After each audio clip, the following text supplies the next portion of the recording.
2025 ခုနှစ်မေလမှဩဂုတ်လအတွင်းနိုင်ငံအတွင်းပြည်သူအများအပြားကိုအစုလိုက်အပြုံလိုက်တပ်ဖြတ်မှုဖြစ်စဉ်68ခုဖြစ်ပွားခဲ့ပြီးအရက်သားပြည်သူ638ဦးသေဆုံးခဲ့ရပါတယ်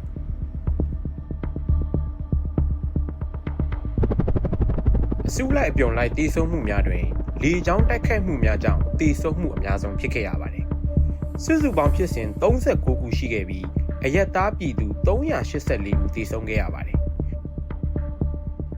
ထို့အနက်စကိုင်းတိုင်းဒီပဲယင်းမြို့နယ်ရှိစာသင်ကျောင်းတစ်ကျောင်းကိုစာမေးပွဲချိန်အတွင်းလေရင်ဖြင့်ဘုံကျဲခံရခြင်းကြောင့်ကလေး22ဦးနဲ့ဆရာမ2ဦးသေဆုံးခဲ့ကြပြီးလူ100ဒဏ်ရာရရှိခဲ့ပါတယ်အာဏာသိမ်းစစ်တပ်နှင့်ပြူစောတိအဖွဲ့များကစစ်ကြောင်းထိုးကအိမ်များမီးရှို့ဖျက်ဆီးခြင်းအရက်သားပြည်သူများကိုဖမ်းခြင်းဒဇက်ခံများကိုတပ်ဖြတ်ခြင်းများပြုလုပ်ခဲ့ကြပါတယ်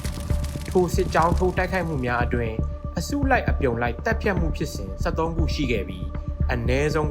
122ဦးသေဆုံးခဲ့ပါတယ်အာဏာသိမ်းစစ်တပ်နှင့်တော်လှန်ရေးအဖွဲ့များတိုက်ခိုက်နေခြင်းအတွင်းမှာလည်းအရက်သားပြည်သူ42ဦးသေဆုံးခဲ့ပါတယ်ရှမ်းမြောက်ပိုင်းနောင်ချိုမြို့နယ်တွင်လက်နက်ကြီးပစ်ခတ်မှုကြောင့်ကလေးအပါအဝင်လူ17ဦးသေဆုံးခဲ့ရပါတယ်အာဏာသိမ်းစစ်တပ်ရဲ့ဒရုန်းတိုက်ခိုက်မှုများကြောင့်အစုလိုက်အပြုံလိုက်သေဆုံးမှုဖြစ်စဉ်၄ခုရှိခဲ့ပြီးလူ34ဦးသေဆုံးခဲ့တယ်လို့လက်နက်ကြီးပစ်ခတ်မှုကြောင့်အစုလိုက်အပြုံလိုက်သေဆုံးမှုဖြစ်စဉ်၄ခုရှိခဲ့ပြီးလူ22ဦးနဲ့အထက်သေဆုံးခဲ့ပါတယ်2025ခုနှစ်ဩဂုတ်10ရက်နေ့မန္တလေးမြို့အိုးဘိုချင်းထောင်တွင်ဘုံပေါက်ကွဲမှုဖြစ်ပွားခဲ့ပြီးအကျဉ်းသား22ဦးသေဆုံးခဲ့ရပါတယ်အဆိုပါပေါက်ကွဲမှုဟာဒရုန်းတိုက်ခိုက်မှုဟုထုတ်ပြန်ကြတော့လဲတိုက်ခိုက်မှုနှင့်ကျူးလွန်သည့်အဖွဲ့အစည်းဟာအတည်ပြုနိုင်ခြင်းမရှိသေးပေ2021ခုနှစ်မှစ၍အစုလိုက်အပြုံလိုက်တပ်ဖြတ်မှုများသည့်နှစ်စဉ်နှင့်အမျှအရေးအတွက်များပြားလာခဲ့ပါတယ်2021တွင်980ဦး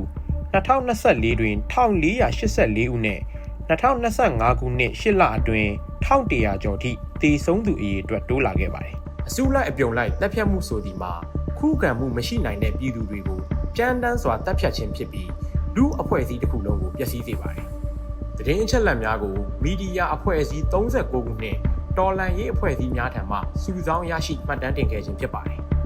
။ကိန်းဂဏန်းတစ်ခုချင်းစီနောက်မှာလူဘဝတစ်ခုရှိနေပါတယ်။တရားမျှတမှုစီသို့ဥတီနိုင်ရန်ပထမအဆင့်မှာဖြစ်ရမှတ်တမ်းတင်ခြင်းပဲဖြစ်ပါတယ်။